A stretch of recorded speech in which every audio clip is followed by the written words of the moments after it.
Kain na. Tinulang manok with repolyo. Ganito ang aking buhay dito.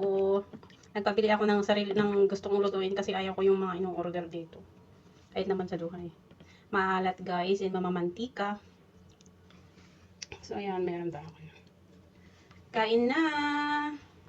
Alas 4 na ng hapon. Alam niyo guys, alas 4 pa lang dito. Alas 4 na dito pero parang alas 2 yung init.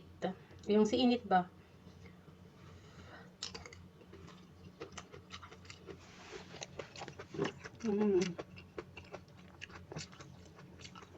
Kaya nilab ko ang repolyo. Nagbulot tayo. Malasang sabaw niya. Ang kirog ko muna.